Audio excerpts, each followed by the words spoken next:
knew the old lady. What is L46? You were an old lady and now you're a penguin? How'd you do that? I was not an old lady. I was. We all seen you. I was Ezra Cornell. The founding father of my school. I'm an old lady. I'm the funny following Jack. A lot less lighting. All right, guys, we're back. Day number 2. Who remembers what we did yesterday? Anybody?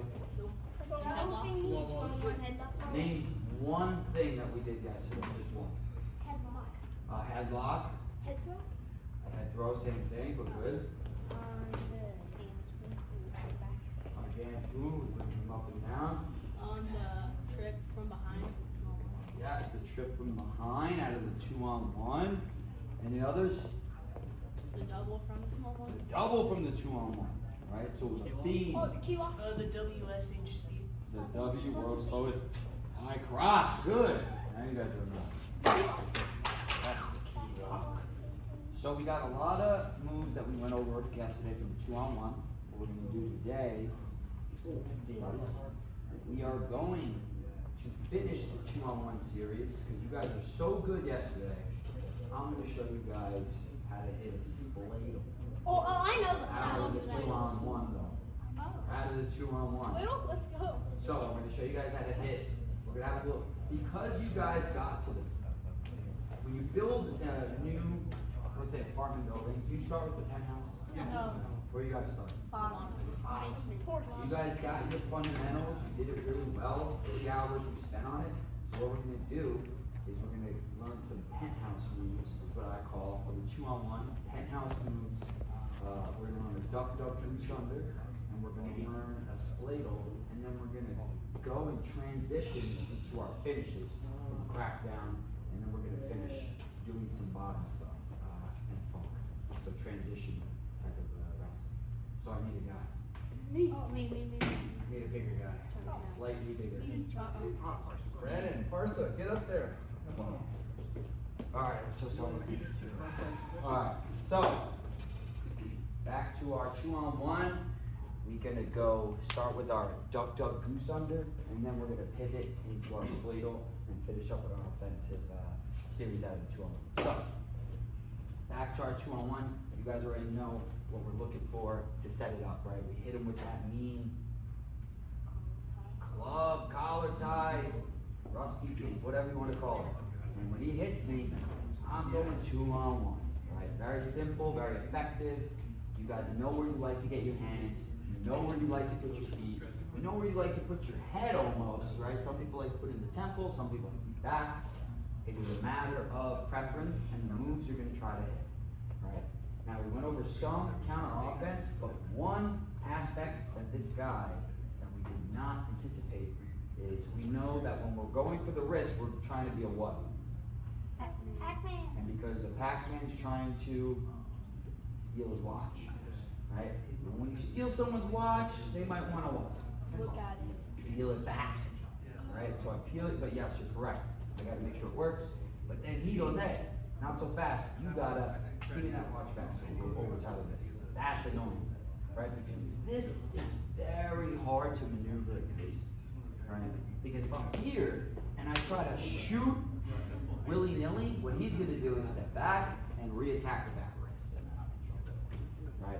So we have to come up with a little bit of a move here to punish this guy. And this is actually, out of all the moves that we do, this was my favorite to actually hit, right? Because it's one of those moves that you hit and you're like, yeah, that was me. You hope you got it on film. So when you're here and I get this guy on my wrist, right? I already have to be like a robot, guys. What are we actually playing? It's not wrestling. We're speed chess, right? That only is going to open up a certain amount of strategies that I can do with this wrist. One of them can't be this. It can't be this, because I'm going to hit myself in the face, and he's going to duck me, so I have to get creative, new moves, new offense. So when he's on my wrist, watch what I do here, guys. I want to think about pulling him into a front headlock. That's the goal. So no matter where you end up, you have to think about putting his hands on the mat and bringing him down. That's the worst case scenario. So as soon as he grabs his wrist, I gotta think about how can I get into a front headlock from here? Well, first I gotta come to the front, and then I gotta pull him down, and then I gotta trap him, right? So I step, pull, trap. Step, pull, trap. I give him some earmuffs. See my big bicep? Boom! Put it right on the earlobe, chin on the spine. And if I don't feel confident with it, guys, all I'm gonna do is look. I'm gonna make him put his hands on the mat. Once his hands are on the mat, that is an automatic punished position. That's what I call it. A punished position is a position we get into in wrestling that even if we do not score, we have to make sure that guy leaves the position with a little less confidence and a little less energy. And that's what a front headlock is, right? If a guy is on the end line trying to stall on a front headlock, that's fine.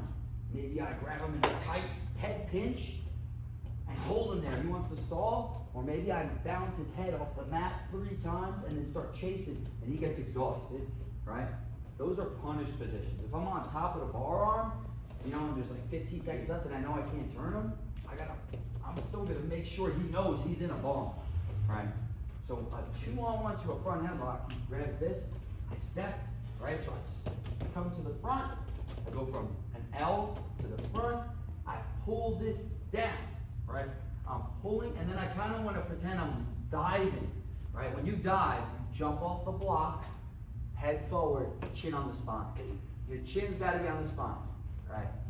Now, this is where it gets fun. So turn the other way. So once you're here, chin on the spine, I still have my 2-on-1, right? I'm just in the front. I want you guys to pretend the person you hate the most is that ref, right? They switch bodies. And guess what I'm gonna do to that ref?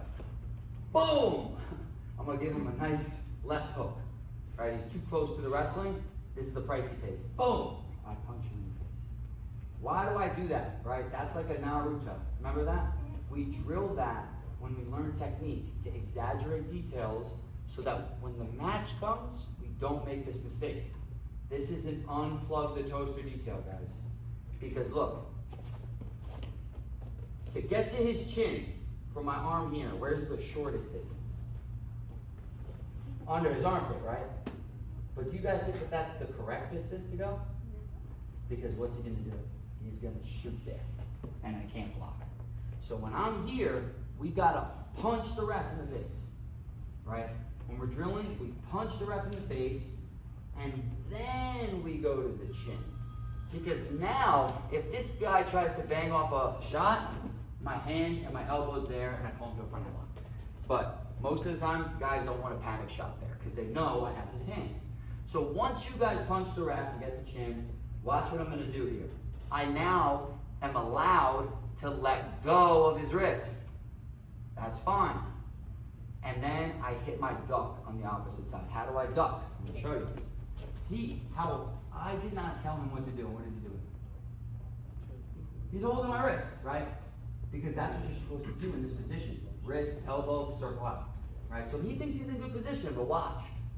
All I'm gonna do is Flintstone start my car, right? And get ready to shake and bake. You guys ever shake and bake in football?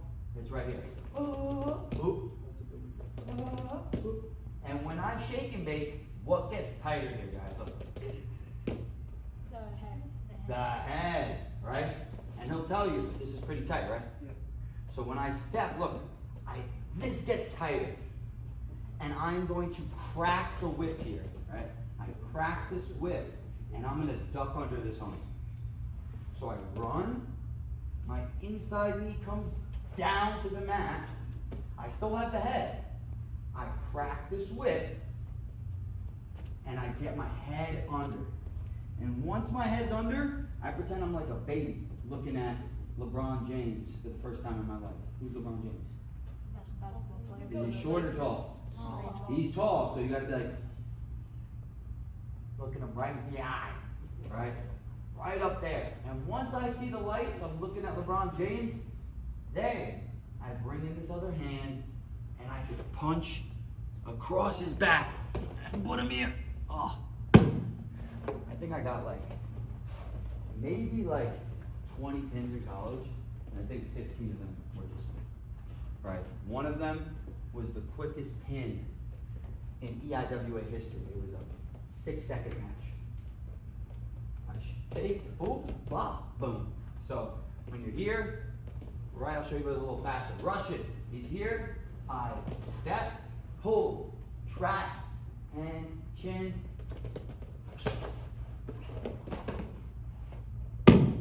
And pin. Questions about that, guys? For little guys, and for bigger guys too, when you're here and you're 2-on-1, and he grabs your wrist, you could also, just to say I got the baseline of this, I could get here, pull, trap, and then pull him down. Circle behind, and get back to it. Right? In fact, the first few times you hit this in a match, it'll probably be that. Because then guys get tired, their will gets broken, and then in the third period, they think you're gonna hit another one, and guess what we hit? Stay. So, we're gonna play around with this position, get back into our 2-on-1. Partner, stay on his wrist the whole time, right? You're grabbing this. And if at any point you lose this wrist, right? Let's say he lets go. Guess what I do? I grab his wrist. So it's a very, no matter what, you can get it type move, right? If he lets go, I grab the outside of the wrist, I still step, knee down, duck, and I want to be like an eagle who's going fishing. He swims above the water, gets his fish, and he's out. So I'm here, fishing, up. And then punch across the back. Don't grab the hamstring here, you'll lose the whole move. Across the back, you kind of want to feel his ribs on the other side. Deep Tony Ramos cow catcher. Just boom, and then run him over. You do not need to be strong to horse him over.